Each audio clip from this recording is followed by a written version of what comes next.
साथियों नमस्कार, सुप्रभात। कैसे हैं आप सभी लोग।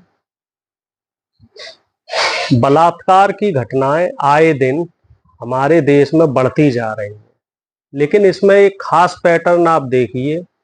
पहले हमारे देश में बलात्कार होते थे और पुलिस का जो रवैया था वो निराशाजनक हुआ करता था, यानी कि बलात्कार के केसों को उतनी संजीदगी से पुलिस नहीं लेती थी, तो इस पे जनता प्रोटेस्ट करती थी। फिर उसके बाद एक दौर ये आया कि पुलिस वाले बलात्कारियों का साथ देते हुए नजर आए। ऐसी कई घटनाएं खास तौर से बीजेपी शासित राज्यों में आपको देखने को मिली होंगी, चाहे वो हाथरस की घटना हो। इस तरह की तमाम घटनाएं आपको देखने को मिलेंगी। अब एक नया पैटर्न शुरू हो गया है, या फिर हम ये कह सकते हैं कि पहले वो जंगल राज था, लेकिन अब बीजेपी शासित राज्यों में, जहां बीजेपी की डबल इंजन की सरकार है, वहां पर पुलिस राज हो गया है। यानी कि अब पुलिस वाले ही इस तरह की घटनाओं को अंजाम दे रहे हैं, मानवता को शर्मसार कर रहे हैं। और सोचिए, अगर रक्षक ही भक्षक हो जाएगा तो आम जनता किस पे भरोसा करेगी। जी हां, हम बात कर रहे हैं उड़ीसा में हुई एक शर्मनाक घटना की।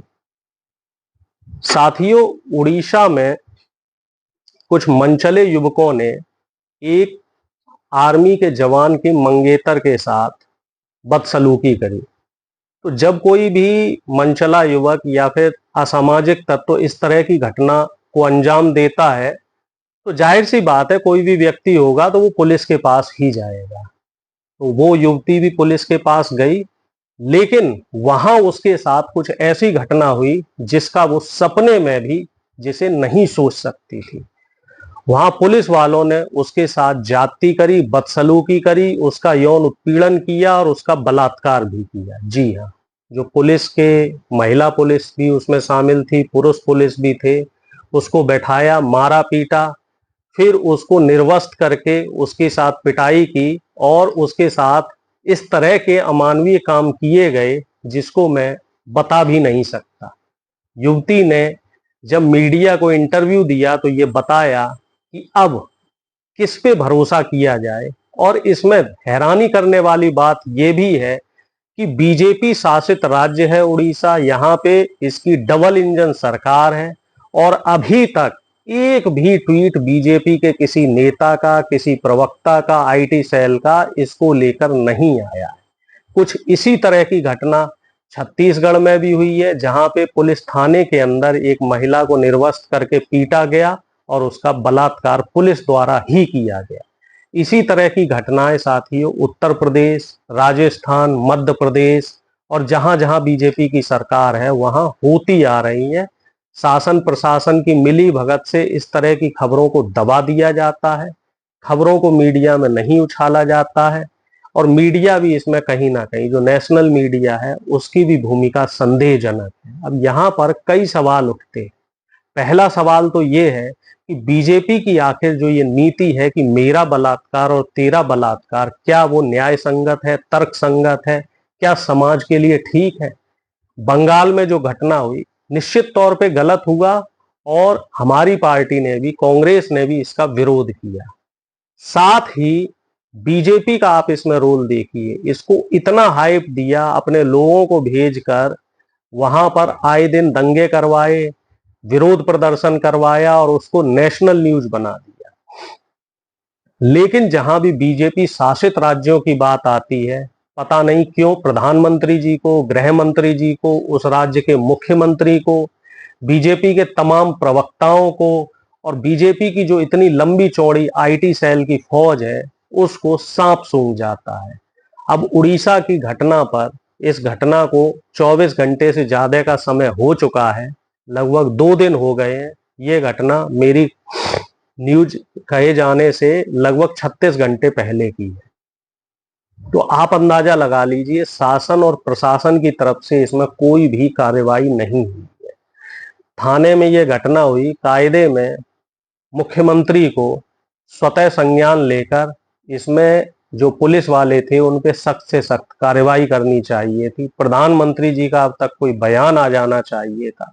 लेकिन दुख की बात है, अफसोस की बात है कि बेटी बचाओ और बेटी पढ़ाओ का नारा देने वाले हमारे प्रधानमंत्री जी और हमारी सत्ताधारी पार्टी है, इनके नेता इसी तरह की घटनाओं में लिप्त पाए जाते हैं।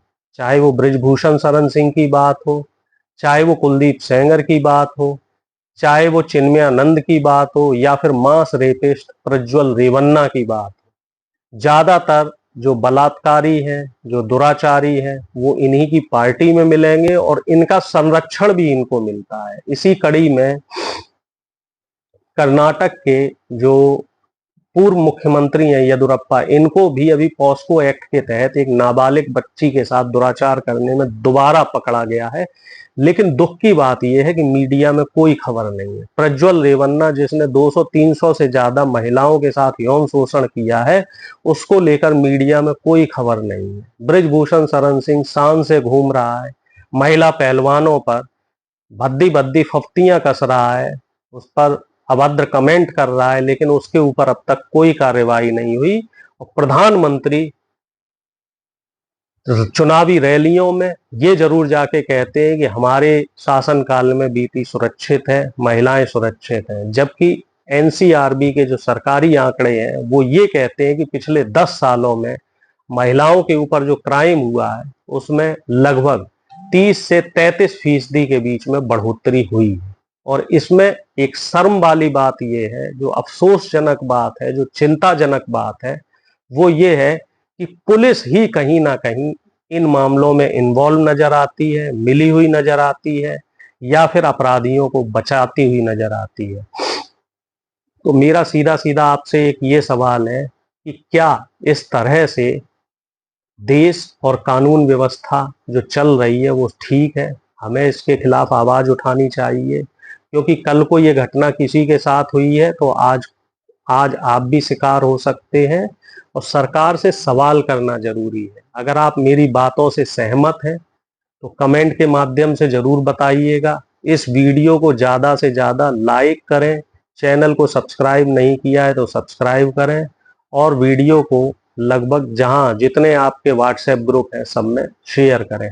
आज के लिए इतना ही, फिर किसी नए मुद्दे पर मिलेंगे। तब तक के लिए नमस्कार, जय हिंद, वंदे मातरम।